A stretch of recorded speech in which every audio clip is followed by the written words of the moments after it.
So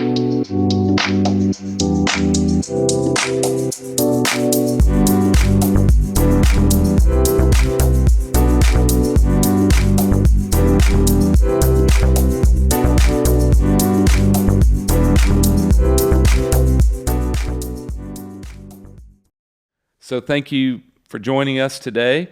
And you'll notice as you listen or as you watch that there's some construction noise in the background. We have a building project going on here. So we hope that's not too much of a distraction. And we believe you'll still get a lot of good stuff out of this podcast. It's fitting he started up the saw right as I was saying that. Well, welcome to Declutter. This is a podcast where we're talking about battling busyness, taking back your time, and pursuing your purpose in life. My name is Patrick Latham. I'm our host for this podcast, and today I'm joined by Steve and Kellie Paige. And we are grateful for you being with us today and looking forward to the insight you share as we talk about this important subject. Steve and Kellie, you have 4 kids. And you have a business. You work together in the financial services industry.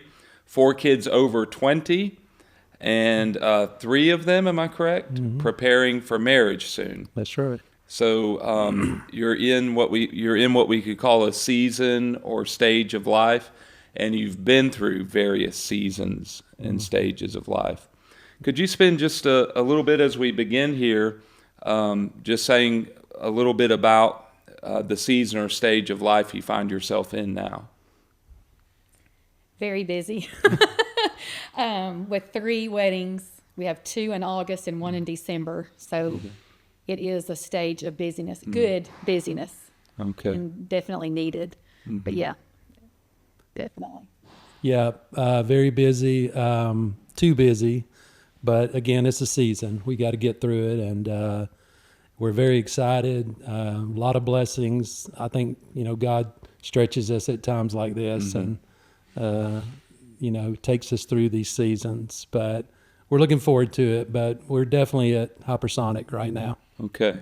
Well, that leads us to an important point for this podcast. When it comes to busyness, it seems like busyness reaches a fever pitch at points in our lives when we face different seasons. I found myself at times talking to my wife, and she's, warning me about how busy we are. And I'll say, babe, we're just in a season right now. And she'll say, well, it seems like there's always a season. It's kind of like sports. Football season ends, then you have baseball season coming. So y'all have seen enough of life. You've got enough in the rearview mirror of your life to know that that's a part of life. We have these different seasons.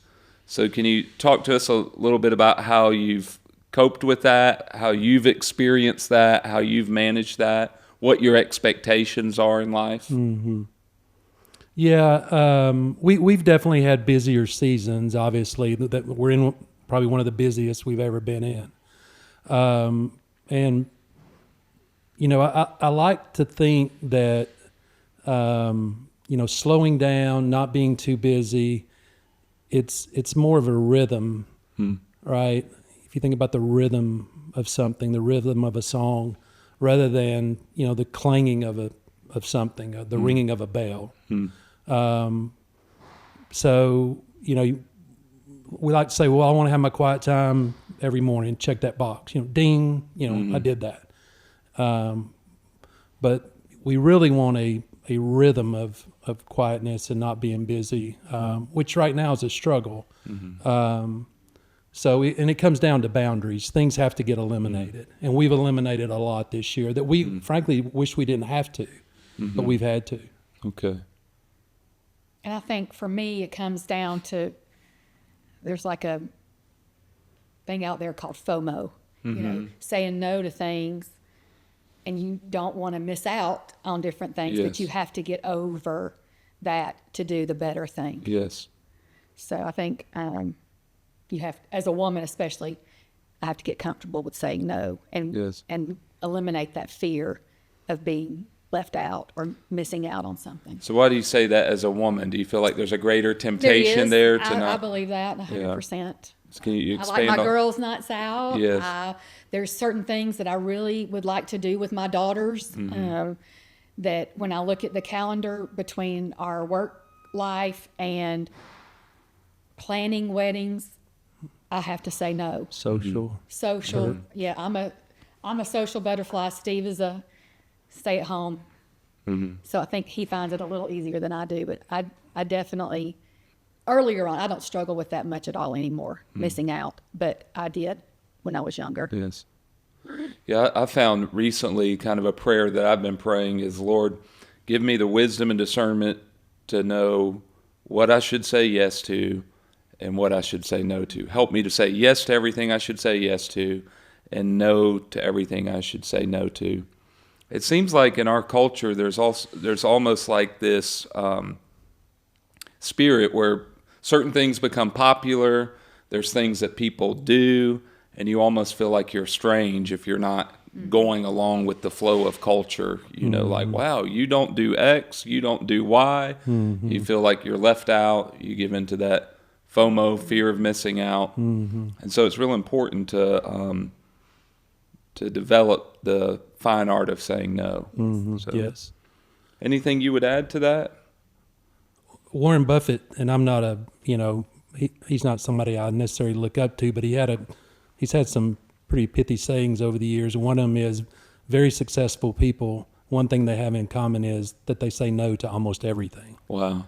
Now, I'm not going to that extreme and saying no to everything, but there's something to be said about having that discipline and that courage to say no. Yeah. And not be fearful of what you're going to miss or. Probably a lot of what's behind that quote, I would imagine, is that successful people, we might say thriving people, they know what their purpose is, they know what their priorities are, so they just really don't have space to chase other stuff. Yeah, that's good. Well, we're talking about busyness, and it seems like in our culture we live in a world where there's a lot of polarization. So the moment you speak about the problem of busyness, some may assume that all busyness is bad. The moment we speak about we don't want to burn out, we don't want to overwork, some can go to another extreme where they indulge in too much rest. And this is what I find interesting when we read the Proverbs. You see these strong statements from Solomon. On one occasion, he's condemning overwork, but on the other occasion, on the other hand, sometimes he condemns laziness. So there's kind of a balance here. Here's a statement that hit me from Kevin DeYoung in his book, Crazy Busy. He talks about how not all busyness is bad.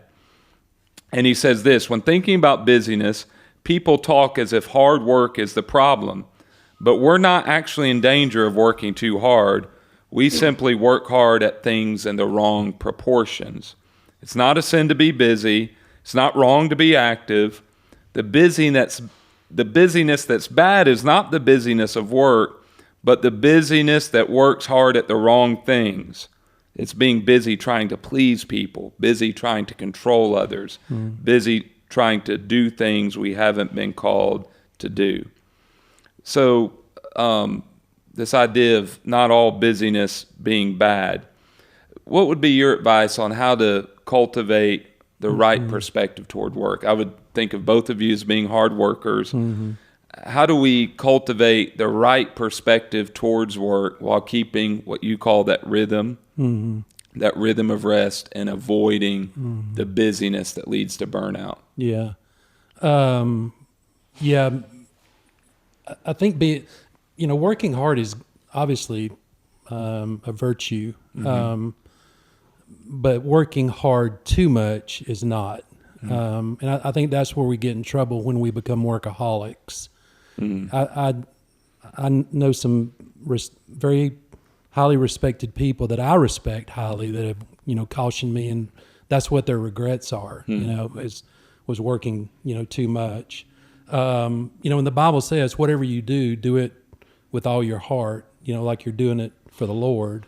And even, you mentioned Proverbs. It also talks about, how an heir or how a servant can actually jump ahead of an heir, of a son, because he is such a good worker. And Proverbs talks about how, you see somebody skilled in their labor, they're going to, stand before kings. And it's not exactly right quote, but so all that good work, excellent work, hard work is important, but it's the overdoing it and putting, too much emphasis on that. I tell you what has really kept me, or at least I've tried to stay grounded with, is that verse in James where it says, you plan to go here tomorrow and there tomorrow and go to this city and do all this business, but you don't know what tomorrow holds. And only God does. And so, and I've experienced, a little bit of it, of some economic downturns and some things like that. And you have these great plans and, you think all this hard work and all this stuff's going to get you to a certain, level of income or a house or, status or whatever. And it comes crashing down, and you have I didn't know that, but God knew that, and so we work, but we have to remember God is working too. I think sometimes we forget, Patrick, that God is still creator. Yes. And he's creating still. So he's working and we're working and he's working hard and we work hard and we do our thing. And he allows us to participate in the outworking of his plan, whether it's for our lives or, his whole redemptive plan, or whatever. And we especially, I'm reminded of that in prayer. We've been studying Amos in the college class. Michael, think he was in there for some of this, but there were 3 visions that Amos saw. He saw the locusts, he saw the fire, and he saw the plumb line. And what happened when he saw the fire? He prayed, and then when he saw the locust vision, he prayed. And both times the Bible said God relented. Well, it wasn't as though God was angry and changed his mind. Okay, I overdid it. I'm not going to hurt him. That's not what it was. But J.E. Maltier gives us a really good insight into what that means. And I really do believe God graciously gives us scripture like this to help our feeble minds understand his revealed truths. So God represents himself as hearing prayer and turning from wrath to mercy so that we might understand how his divine will and our prayers work together. Now, I can't explain that, but I think that's the best our language can go to help us to understand how we're working and God's working, and it's all in his hands. Yes. And there's nothing, we can't work hard enough to outdo his plan. Matter of fact, we can probably work too much and mess up his plan. But that's the perspective I try to remind myself of, that I'm not just working hard for God, I'm working with God. Yes. And we're working together. Anyway, do you got anything to add on that? That was a good job. Yeah, very good. Good stuff. Well, I think that perspective of faith is huge. Number one, knowing that God has a plan. Yeah. So there's a proverb I often think about, that many are the plans of men, but the counsel of the Lord will stand, So we need to have that perspective, but then also a faith that he's got us, and he created time. We have clocks here on the wall, we're reminded God created time, and he's only allotted us a certain amount of time. Right. For our life, but then in each day. Right. And so to try to cram too much into it is just really, in a lot of ways, not trusting him. Exactly. So very good stuff. I appreciate you sharing that. If you read, there's a lot of stuff out there on this subject of battling busyness. If you read the popular literature, a lot of it is practical, which is good. We're dealing a little bit more in this podcast also with the theological, understanding who God is. You brought up some great theological points here.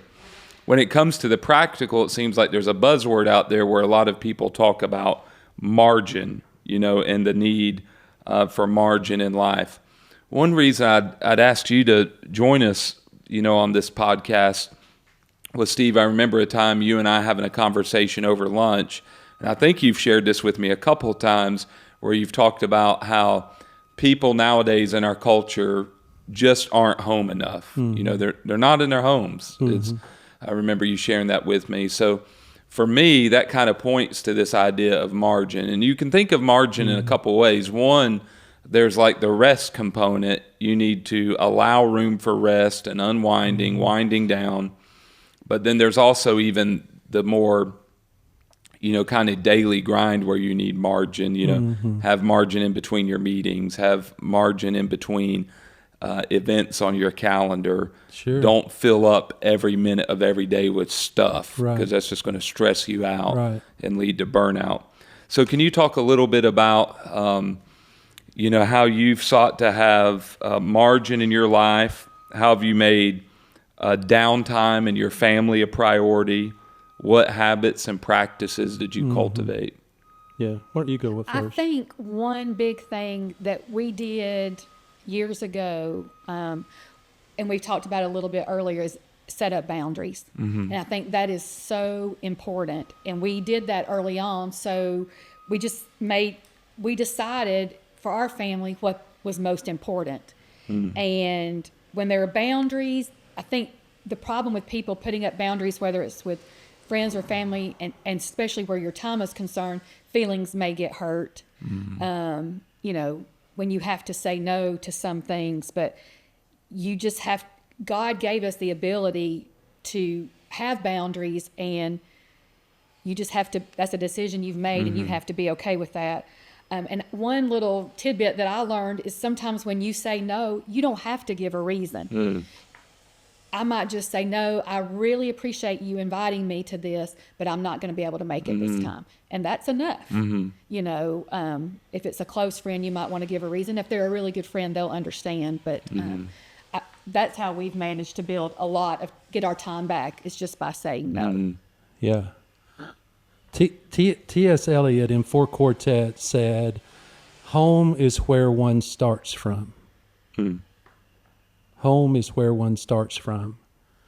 It's the point of origin for us. It's where we get our identity. It's where we get our values. It's where we get our understanding or our outlook on the world. It all starts at home. And if you're running and going and doing, I just feel like you can't do as good a job with that. It's not devotionals. We tried to do devotionals. We couldn't ever be consistent. And they're great. I don't want to knock devotionals. But it's in that daily, just hanging out with one another and seeing each other and what you're doing in your home. And what I said to you that time was, most people treat their homes like motels. All they do is sleep there. Yes. And I mean, we tried desperately to create a home that was safe and nurturing and inviting. And frankly, Kellie did a good job of keeping the clutter out, And I mean the literal physical clutter with 4 little kids, and keeping it tidy and keeping it a place where when I came home, we were fortunate enough for her to be a stay-at-home mom. I wasn't picking up stuff in the driveway, or she made sure that when I came in, it was nice and well taken care of. But at the same time, it was a place we lived in. I mean, we ate there. We had meals there. I think today a lot of people don't cook anymore because they're never at home. Yes. And, we had meals and we prayed and, we entertained, we washed, all that stuff. So anyway, that was kind of my take. Yeah, I think it's good. There's a saying, more's caught than taught. And I remembered you sharing that with me before about devotions. And, maybe when I first started parenting in the environment I grew up in Christianity, you're taught, of the importance of family devotions and all that. And I thought this is where it all happens, in this 30 minutes, teaching my kids a Bible story or whatever.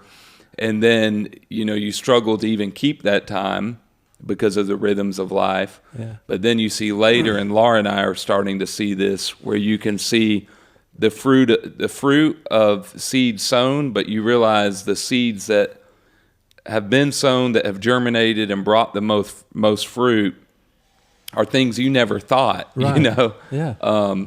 One of my sons recently said, seeing you, I'm glad I've seen you guys go through some hard times and how you responded, because I think that will prepare me for hard times in life.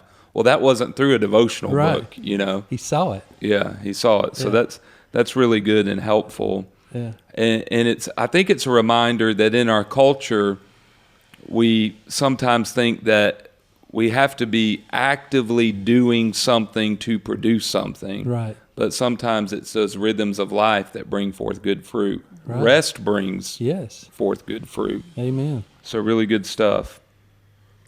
Well, let's kind of shift gears a little bit and talk about Scripture and consider, more of the theological. Again, there's a lot of good practical books on this subject out there. I've read Charles Duhigg on The Power of Habit. Atomic Habits is another good book. I've read, a number on time management. You can find all types of books out there like that. But, Jesus, a big thing in his teaching was you got to get beyond the outward to the inward, beyond the external behavior to the internal heart condition. Yes. Like, why do we do the things we do? So it's kind of ironic, you have plethora of literature on podcasts on how do we better manage our time, but very few of these kind of studies get to the heart matters and like what's going on in the soul. Why do we feel addicted to busyness? And so I'm drawn to think about Ephesians 6:12, where we're told, we do not wrestle against flesh and blood, but against the rulers, against the authorities, against the cosmic powers over the present darkness, against the spiritual forces of evil in heavenly places. So Paul here teaches there's a spiritual war going on for the minds and hearts of people. And so I want us to think about this a little bit. Corrie ten Boom, who survived Nazi concentration camp, she said this: if the devil can't make you sin, he'll make you busyness. He'll make you busy, excuse me. If the devil can't make you sin, he'll make you busy. So busyness is a practical issue, but it's also a spiritual issue, a heart issue. Can you comment on this? Like, what do you see when you think of people that are busy, when you look at the world around you, when you consider your own struggles in this area? What do you think some of the heart issues are behind the busyness in our world? I think for me personally, the second, if I'm overtired, if I feel like I've been too busy, I might be more tempted to sleep in or sleep past what I should and not get in the Word in the morning. Okay. Because I know myself, and I know that if I don't do it then, I'm not going to do it at night. So if I don't get up and I don't make that a priority, then the devil's won. Because,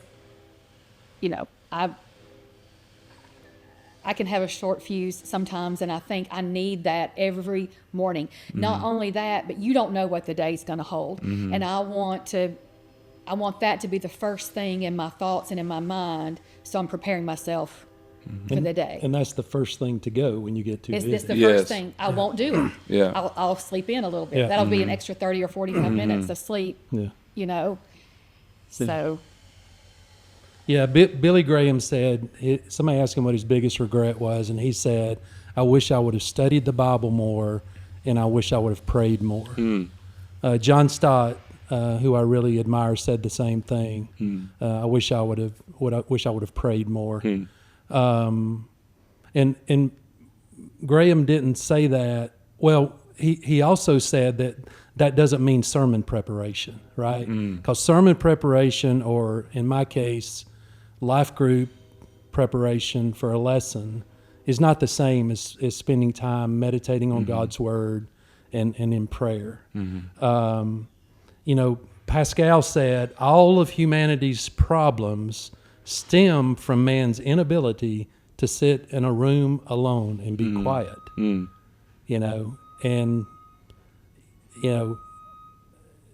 I don't know much about him. I like that quote, but I can tell you it is very difficult for most people, including myself, to just sit in a room alone and do nothing.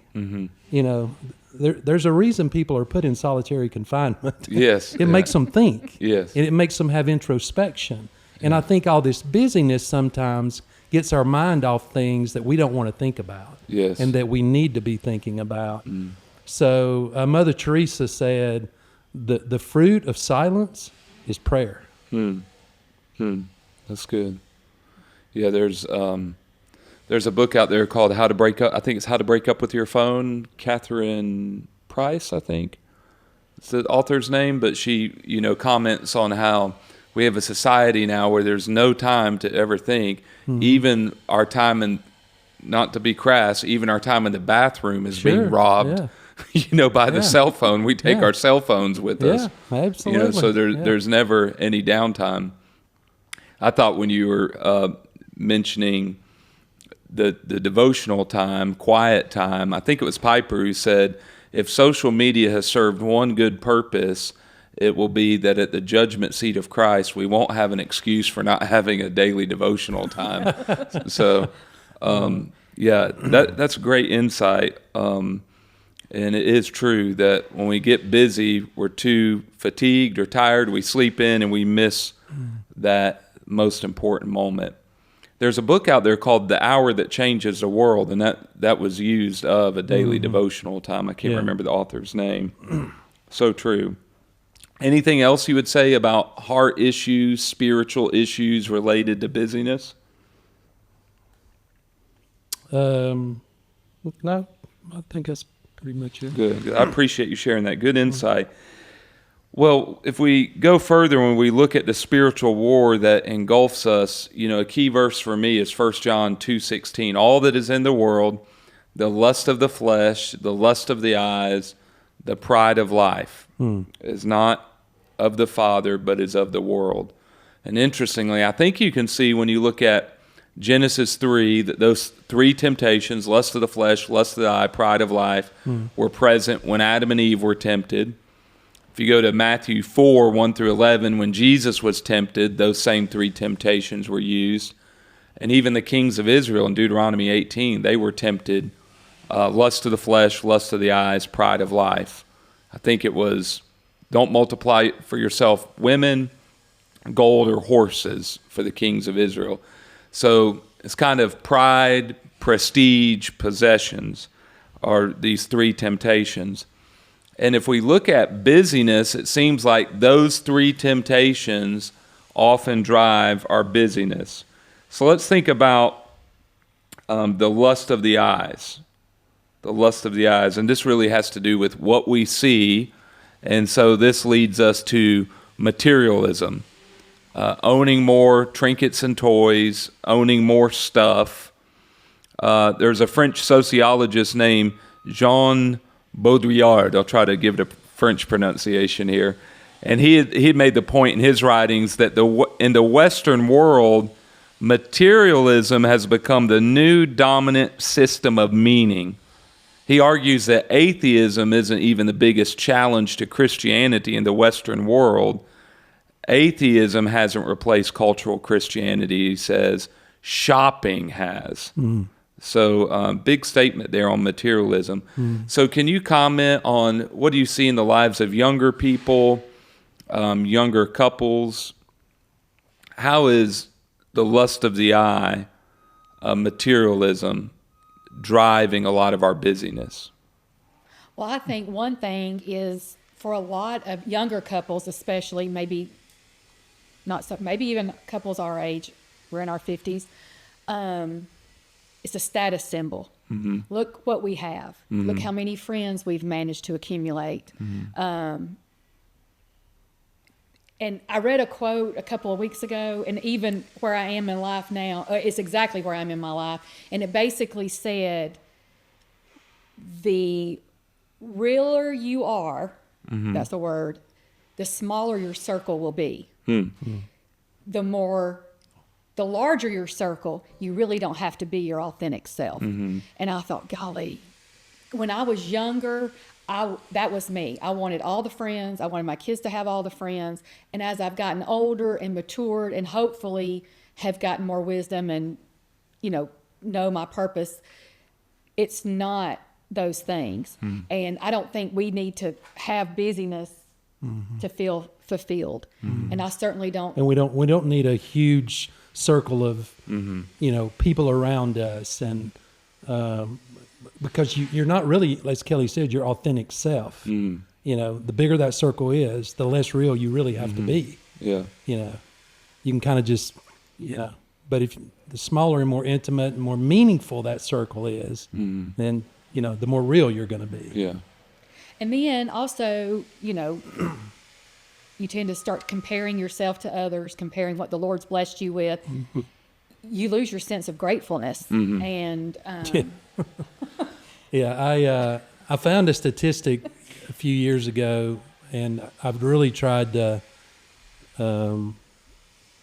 pound this into my kids and the college kids' heads, Micah. The median, not the mean, but the median net worth in the world. All right, so we're talking about the one in the middle. You got 50% of the people over here, and you got the other 50% over here. So the one in the middle is $8,000. Wow. So 50% of the people in the world have less than $8,000 to their name. Wow. That's half the people. Wow. That gives you some perspective. Only about 12% of the people in the world have a car. And over 50% of the people in the world don't even have a bicycle. Wow. And see, what we do is compare ourselves to those people right around us in line. We look at the people a little bit ahead of us, and we want to get up there where they are. And then we look at the people a little bit behind us, right? But we don't realize that there's millions and millions of people way back there. And I don't care where you are. If you live in America, you're at the front. That's right. So I just think, falling into this comparison trap and this materialism and this pride, we have to get some perspective, right? Yeah, I read something recently. I think it's like $38,500 a year. You're in the top percentile. I mean, like 98 percentile when compared to the rest of the world. So it gives you perspective. Reading church history helps you too, just to realize, or history in general, to realize what people have had or more importantly have not had in human history. Patrick, my dad did not have electricity and did not have indoor plumbing. My dad, not my granddad. My dad did not have electricity or indoor plumbing until he was in middle school. Wow. And man, you turn our air off and, Mama ain't happy. Yeah. Ain't nobody happy. Yeah, that's right. So that gives a great perspective. I really appreciate that. It really is the rat race, comparison. Yeah. It really gets down to the 10th commandment in the law is thou shalt not covet, just wanting more than is our due, more than God has given us. So the lust of the eyes, that's a big one that drives a lot of our busyness. I can remember the first time I bought a car, I just looked at how much it would cost me, but I didn't equate that. I was an hourly worker at that time. What perhaps would have helped was to say, how many hours do I have to work to make that payment each week? Because I didn't know to make that car payment with the insurance, I was going to have to pick up more shifts and live this crazy busy life. Yep. And that's just a small example from a life of a college student 20 plus years ago. but it has application, I think, to all ages and stages of life. Sure. So you have the lust of the eyes. Then the next temptation is the lust of the flesh, and this deals with pleasure. Now, when we think of the lust of the flesh, we can think of the big fleshly sins like sexual immorality or overeating. But really, this deals with any way we indulge in pleasure. It seems like perhaps one of the greatest pleasure sins of our generation is what we could call leisure or overrest. I don't think God's against leisure or rest. In fact, He sanctions it, ordains it, calls us to be people of rest. But it does seem like when we look at our society that people engage in what we could call inordinate or out-of-the-way rest. Yes. So here's some stats, just thinking about smartphones. The average iPhone user is said to touch his or her phone 2,617 times a day. Each user is on his or her phone for 2.5 hours over 76 sessions in a day. It's ironic. I just touched my phone in the midst of giving these stats. So my wife was calling those, so that's an exemption. So research has revealed that the average American is on social media for a total of 705 hours each year. Television watching averages 2,737 hours. And then this is one that got me. We were on vacation recently, and I was reading this book, and I got this stat. So this became a talking point at the supper table while we're eating seafood with the boys. The average adolescent boy is believed to spend 10,000 hours playing video games before he reaches the age of 21. Is this true, Micah? All right.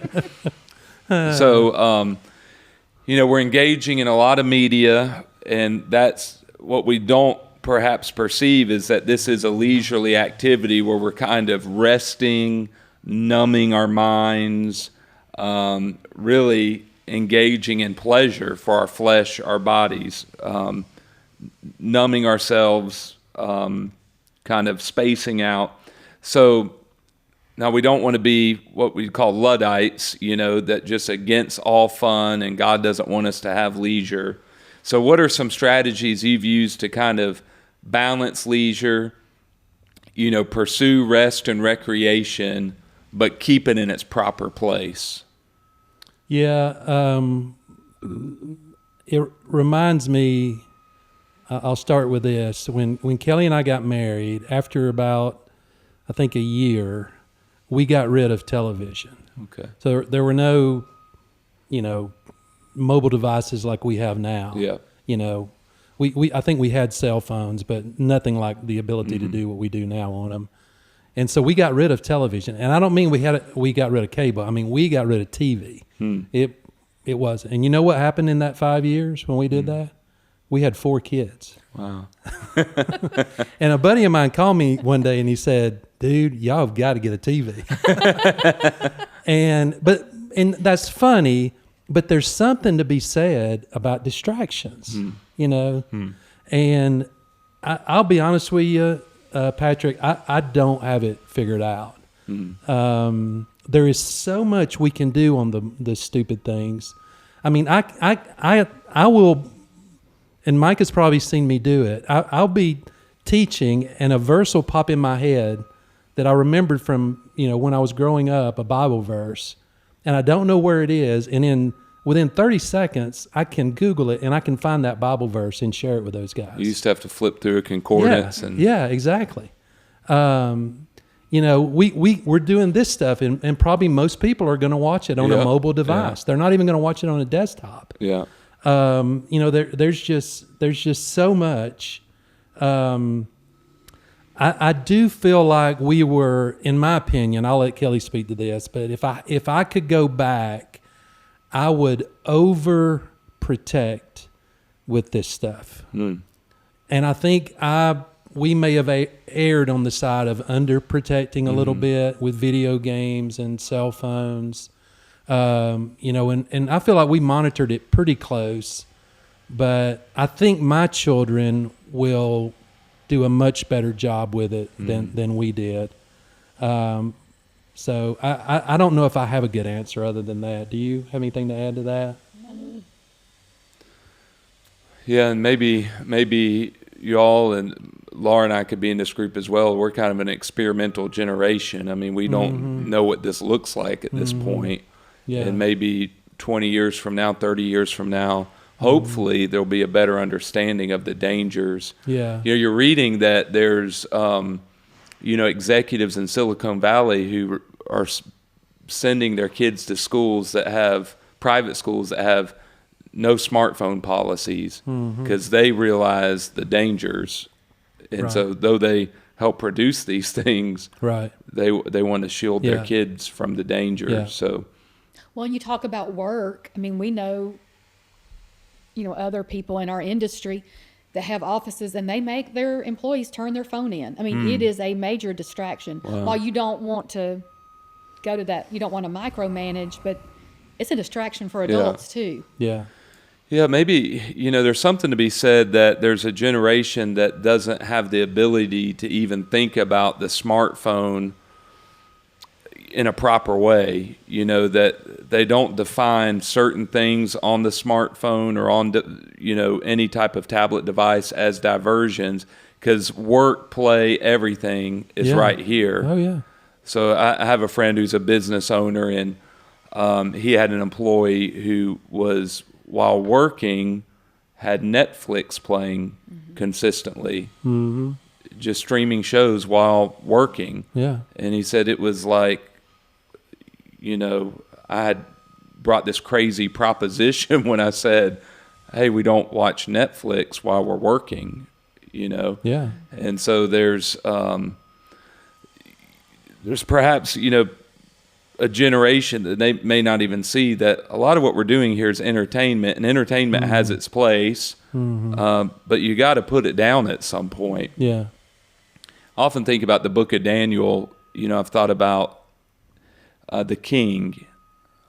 I'm gonna test my Bible knowledge here. You have Nebuchadnezzar, then you have Darius and Cyrus. And was it Darius was the one when Daniel was thrown into the lion's den in chapter 6? I think it was Darius. Oh, King Darius. Anyways, it's one of the kings.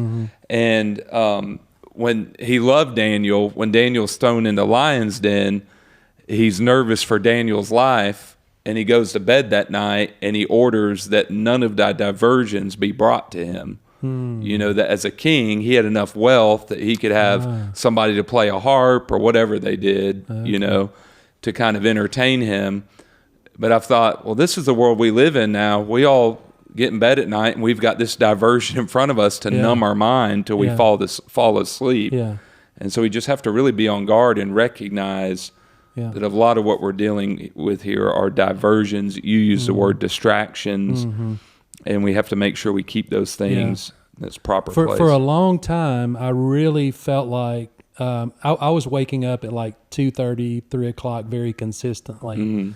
And, I would a lot of times, honestly, just get on up. And if you do that for a couple of days, you're going to go to bed. You'll sleep through the night within a couple of days. Yeah. After just, 3 or 4 hours of sleep for a couple of nights. So it worked, and I embraced that, and I used that time for prayer and Bible study and all that. But of late, the last couple of years, I'm waking up and I'm not getting up and I'm not praying. I'm grabbing my phone and I'm reading the paper, or I'll start a show or a video or something like that. And then I'll eventually, doze back off to sleep. And that doesn't happen like ritualistically. I mean, it's not every night, but I think, I enjoyed that season I was in where I was embracing that early morning wake up, and I called it, God waking me up, for prayer and meditation or whatever it was. And so I have to really guard that, That's good. I remember you sharing that with me. Yeah. And I've woken up a couple of times like that, and I've just remembered what you shared. I'm like, go ahead and get up. Get up, yeah. So, absolutely. and Laura and I have recognized, we've talked about it. I actually did something a little bit crazy. I ordered, my dad passed away recently, and one thing, he didn't have many possessions, but my mom, we went into his little room and she said, take anything you want. And he had his old like brass alarm clock. And so I had the idea recently after reading this book, How to Break Up with Your Phone. One of the pieces of advice in this book was get an alarm clock, go back to an alarm clock, put your phone in another room. And in that book, Catherine remarks on how many people, the last thing they look at before they go to bed is their phone. The first thing they look at when they wake up is their phone. Yeah. So the alarm clock's supposed to arrive from Amazon, I think today or tomorrow. We'll see how it goes. But Laura and I have talked about, because we recognize what it's doing to us. We're both like dummies, in bed next to each other at night, dumb scrolling until we fall asleep. And so it's like, hey, this is cutting in on like real human relationships, the most important relationship that we're made for. Yeah.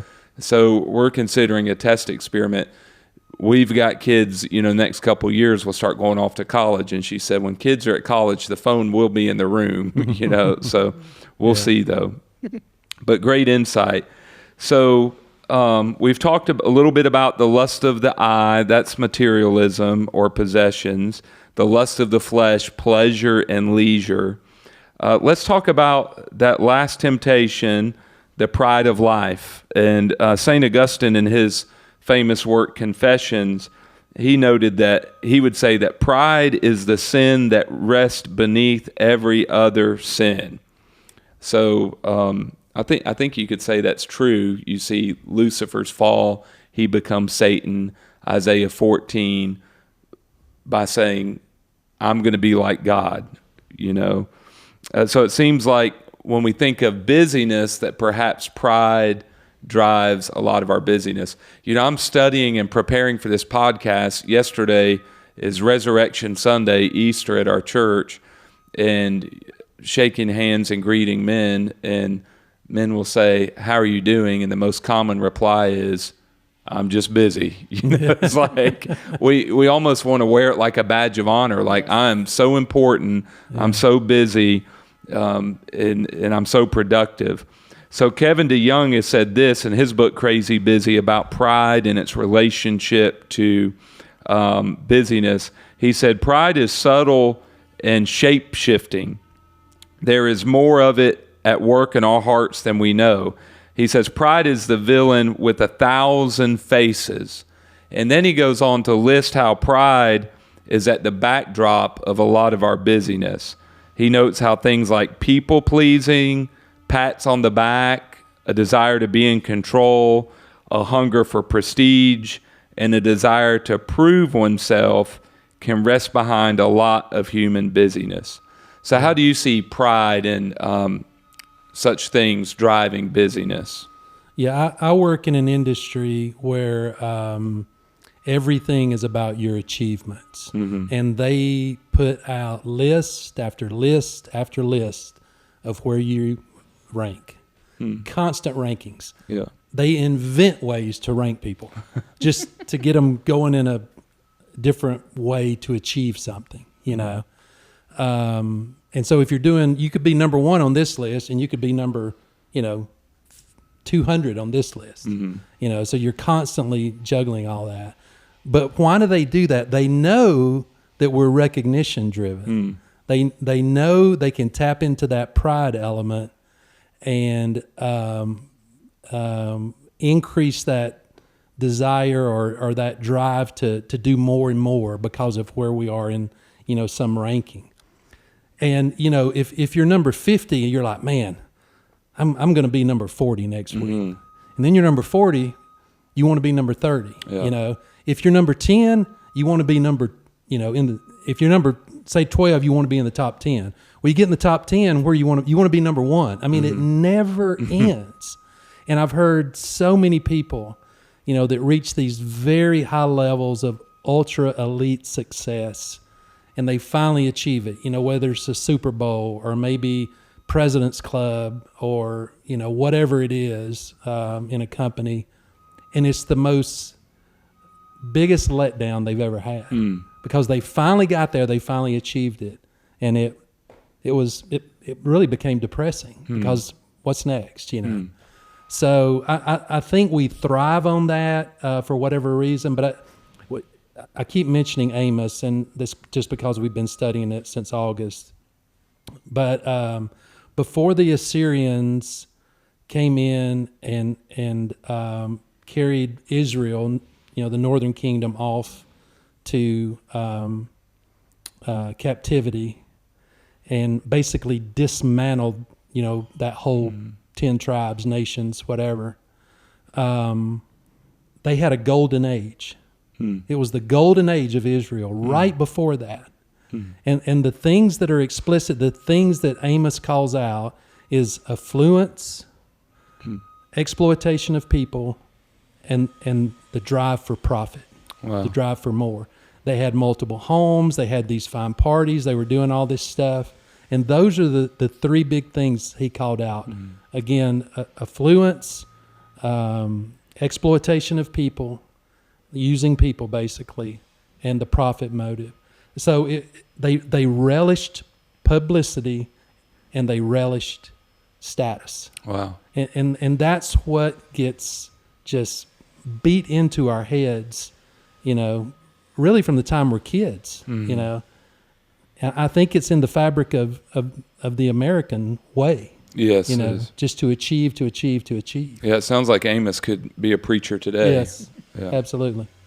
Yeah, good stuff. And Kelly, I think there was... Well, we had decided, and this may be where it fits, may not be, I'm not sure, but years ago, we decided that we were going to have a life verse for our family. And it's 1 Thessalonians 4:11 through 12. And it's, make it your ambition to lead a quiet life, mind your own business, work with your hands, and you will win the respect of outsiders. And we decided then that that's what we were going to do. That if the more we were home, the more we were working at home, quiet, doing our thing, staying out of everybody's business, hopefully that to us, that's the major status symbol, is winning the respect of outsiders. And that's what we decided for our family. And that's what we did. Walk with the Lord, do your job, don't brag and boast, and let the Lord take care of you. Stay out of everybody else's business, mind your own, keep your head down, and just lead a quiet life. You know? And see, a lot of that goes against the grain of current society. Nowadays, it's like there's a joke about did it really happen, whether or not if it's not on social media, you know. And so, but it's refreshing to hear, you know, commit to your work, take care of your work, be what God wants you to be, let God take care of you. Yeah. Well, good stuff. Well, you know, again, with this podcast, people were interviewing and talking to each individual that I've asked to interview. There's been interactions I've had in the past when I started thinking about this topic, just my mind went to the people that we're interviewing. So, Steve, having interactions with you, you know, I thought of you and talking about busyness. And one thing I thought about was a story you shared once with me about one of your children who was athletically gifted, and there was the opportunity to pursue travel sports, you know, and to kind of pursue that path. But your family kind of made some decisions in order to maybe guard who you are as a family, to pursue health for the family as a whole, instead of maybe what culture would say you ought to do. Yeah. You know, it's funny, when you have a child that's a very gifted athlete, you know it, you know. I had two sons, and they were okay athletes, but they weren't at the level of one of my daughters. I put a basketball in her hand when she was very young once. I said, dribble down and come back the other way, meaning just dribble down and turn around and come back. Well, she dribbled down with her right hand, turned around and dribbled down with her left hand. Wow. And I mean, it was amazing what she could do on the basketball court. We had private schools coming to us asking her to play for them. They tried to get that pushed through a couple of times at different schools. You know, she did get on a travel team for a very short period. She was very good at softball too, not just basketball. I mean, she was just a very, very gifted athlete. But, you know, making family a priority and church a priority didn't seem to be in the cards, in our opinion. With traveling all weekend, you know, Kellie and her being gone, because that was kind of the deal we're thinking we were going to make. Kellie would go with her. I would go when I could. I'd stay home with the other kids. So there's that separation. You know, we would attend when we could, drag the other three. But anyway, so we sat her down, and I was ready for tears. I was ready for, you know, her to argue back and say this was her dream and all this other stuff. And her reaction was, "That's okay. I don't have to play." And I was like, well, "Are you sure? You sure you don't want to, you know?" And she's like, "Nah, I don't have to play. Not a big deal. I want to be with y'all." Yeah. So I think sometimes with that stuff, it can be, and I think maybe it was with me. I can't speak for Kellie, but maybe it was more me than it was her. Yes. Wanting her to pursue all these things. Hey, you can get a scholarship. You can do all this stuff. And I mean, the odds of these kids getting these elite scholarships and becoming, and I don't want to squelch people's dreams and all that stuff. And, you know, more power to you. Go pursue it. But we really have to question our motives and, you know, what is that about? But, you know, it was not a problem for her. But I'll tell you this, and I wanted to mention this in this part because you allowed us a little insight in what you were going to ask us. Church works. Period. I don't care who the Sunday school teacher is, who the pastor is. Find you a church and go to church. Church works. And we made church a priority. And we were going to be at church no matter what. If there was anything we could do to be at church on Sunday morning, we were going to be there. And, you know, we went to church. I mean, I don't know how we got there sometimes. Our oldest was 3 when our 4th was born. Okay. So we had a 3, a 2, a 1, and a newborn. Wow. And we went to church every Sunday. That's what no TV will do for you. Yeah. We went to church every Sunday. And, you know, I believe God has honored that. I believe he's going to honor that. I believe God's going to honor the sacrifice that child made. Yes. And children need to make sacrifices, and that sacrifice needs to begin in the home. And they need to make sacrifices for their family members. And we applaud sacrifice, right? I mean, we see people making sacrifices in society, and we're like, wow, that's amazing. But when it comes to our child making one, you know, wait a minute now. But God will honor that, I believe, in her life. And frankly, he already has. And I think he will continue to. And I think he's going to honor, I think he does honor everyone that makes church a priority. And that was honestly the main thing behind that. Yeah. Was the priority we wanted church to have. Yeah, that's great. I think it's a great story. It highlights how when it comes to the battle of busyness, how we've got to make sacrifices. We've got to be willing to place some things on the altar. It may not be that exact situation for everyone, but we all face these daily battles of decisions, and we need to learn the discipline of making sacrifices when needed.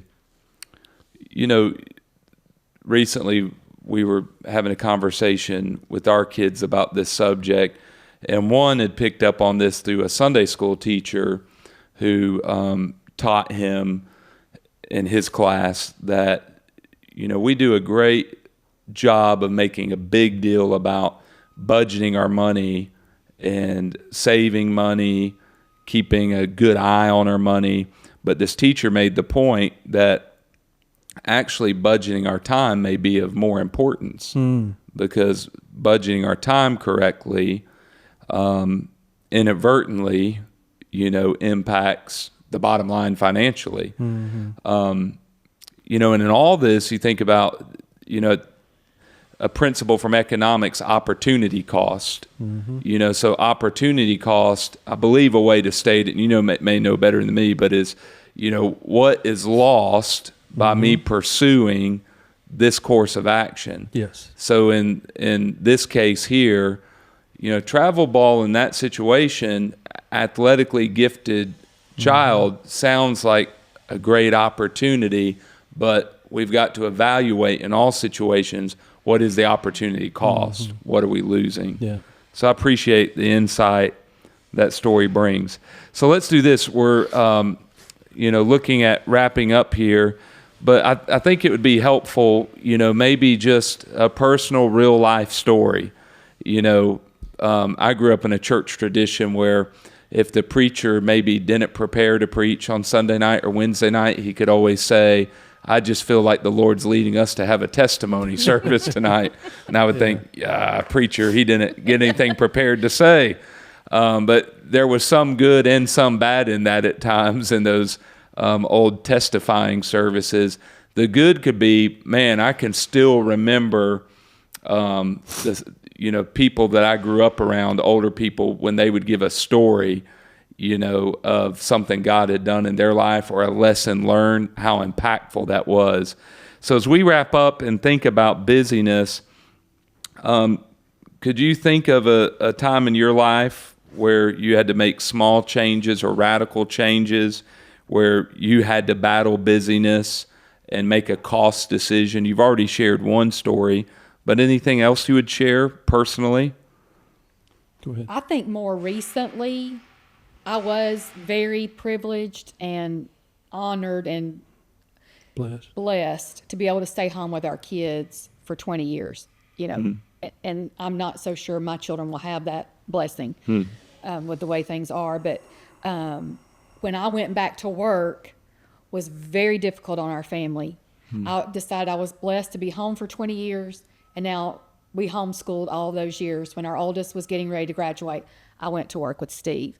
And I thought, it's time for me now to help him. And that meant sacrificing a lot of things that our family was used to, but that I was used to doing at church as well. So, I've been on the sympathy committee for years, the choir, the ladies ministry, all the different things, and that had to go. So I could continue to work full time and then also do the things I needed to do at home, which was very difficult because I liked having my fingers on the pulse of what was going on here. And I felt that made me kind of feel important. And that sounds so silly to say out loud, but anyway, now I'm able to help him, but that was a huge sacrifice for me personally, that I had to make. And one of the big things you gave up was your hospitality efforts. Yes, I told Steve, and please hear my heart, that I'm not bragging or boasting, but probably until a few years ago, a lot of people in church had eaten a meal of mine, either at home or that was my ministry. I would take meals. We loved to have parties at our house. When I was home, I was able to do all of those things. And 90% of our entertaining was church families and church members and our Sunday school classes and, things. And that's all and which is a passion that I had to give up, not entirely, but now I'm entertaining and, more being more hospitable to my children who are older and their families and future families. Well, I always too admired when Kellie was homeschooling our kids. She homeschooled them all the way through, not just elementary and middle, but through high school. She stayed home. She did her job. It would have been so easy for her to get pulled away with Mother's Day outs and, go hanging out with the friends and let the kids work on the picnic table and do their schoolwork. But she was very disciplined. They had a rigor to their schedule. And it was hard. It was difficult. I mean, she was in that house with 4 kids from the time they were born till they left to go to college. Wow. And she stayed home. And it's just amazing for me to look back on that and just realize the number of hours that she spent in that house under that roof, and not, running around putting tens of thousands of miles on a vehicle every year. But she was dedicated to our home, and she was dedicated to our children. Awesome. That's great. And it highlights in the battle for busyness, there's hard decisions. You made one when you began that, and then you've made one recently. And I think this is a discipline we have to learn, that we've got to be willing to regularly make hard decisions, going back to that saying no, hard decisions in order to battle busyness and to keep a good rhythm in life. Anything else that you'd share on that? No, I think so. Okay. You've shared some great personal stories and testimonies, and I think those are really helpful. So as we close, if you were sitting down, and you do this a lot, Steve, I know you do, and Kellie, I imagine as well, someone younger, they're in the throes of busyness, they're worn out, their life seems crazy, like what would just be high-level, basic counsel advice you would give? Yeah. Let me go first, and you share your story. Okay. One of my heroes, I guess you would say, as far as motherhood goes, and you may have heard of her, is Sally Clarkson. And I've read almost all of her books on, the latest one, The Life-Giving Home, just making your home a safe haven. So I did write down one of the quotes that I love, because I knew I'd never remember it, but she says, "The strong and secure future we help to build for our children is laid by the hundreds of small deeds we do every day as we serve faithfully in our homes.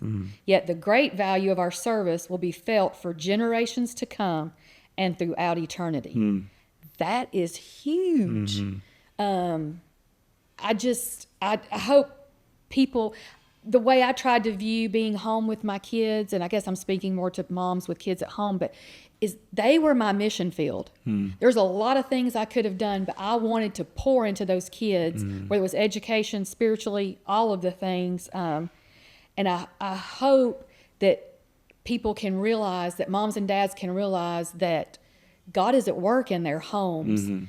And you talk about rest in that, and rest in the fact that God's, the most important thing you can do is within the 4 walls of your home. Well, that's good. There's a story I like to share, and a lot of people's heard it. But I really feel like it was a moment that God showed me something. I was, you can imagine having 4 kids within 5 years. Is that what it was? 3.5 years. Oh, 3.5 years. That's anyway. Anyway. So having 4 kids, like that, it could be hectic, So downtime was so valuable. Rest, a quiet moment, all that stuff. I never will forget this. I was laying on the couch. It was either a cool spring day or a cool fall day, and the ceiling fan was going. It was a Sunday afternoon.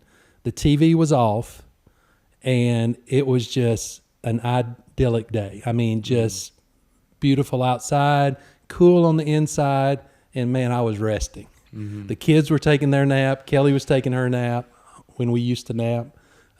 We could get them in. And I'm just laying there just cherishing this moment, and all of a sudden, I hear these little feet. Pitter-pat, pitter-pat, pitter-pat. I'm like, oh, man, it's over.